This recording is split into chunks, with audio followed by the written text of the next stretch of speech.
علیکم ورحمۃ اللہ وبرکاتہ۔ تمام معزز سامعین و ناظرین کو انفارمیشن پوائنٹ کے پلیٹ فارم پر ایک دفعہ پھر خوش آمدید کہتے ہیں۔ سامعین و ناظرین، کون سی 3 جگہیں ایسی ہیں جہاں اللہ کے رسول صلی اللہ علیہ وسلم نے پیشاب کرنے سے منع فرمایا ہے؟ آج کی اس ویڈیو کے اندر ہم یہی جانیں گے کہ وہ کون سی 3 جگہیں ہیں جہاں پر پیشاب کرنا سبب لعنت قرار دیا گیا ہے اور رسول اللہ صلی اللہ علیہ وسلم کی طرف سے منع کیا گیا ہے کہ ایسی جگہوں پر پیشاب مت کرو۔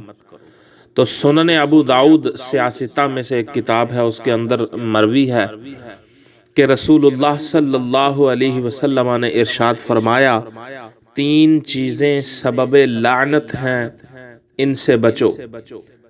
گھاٹ پر پیشاب کرنا، بیچ راستے میں پیشاب کرنا اور درخت کے سایہ میں پیشاب کرنا۔ تو یہ 3 جگہیں ایسی ہیں جن پر پیشاب کرنا لعنت کا سبب قرار دیا گیا ہے، اس سے بچنا چاہیے۔ ارشاد فرمایا 3 چیزیں سبب لعنت ہیں، ان سے بچو۔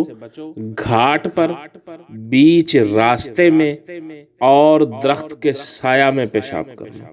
یہ ابو داؤد کی روایت ہے۔ تو ان 3 جگہوں پر پیشاب کرنے سے اللہ کے نبی صلی اللہ علیہ وسلم نے منع فرمایا ہے اور ان 3 جگہوں پر پیشاب کرنے کو لعنت کا سبب قرار دیا ہے اور اس سے بچنے کا بھی حکم ارشاد فرمایا ہے۔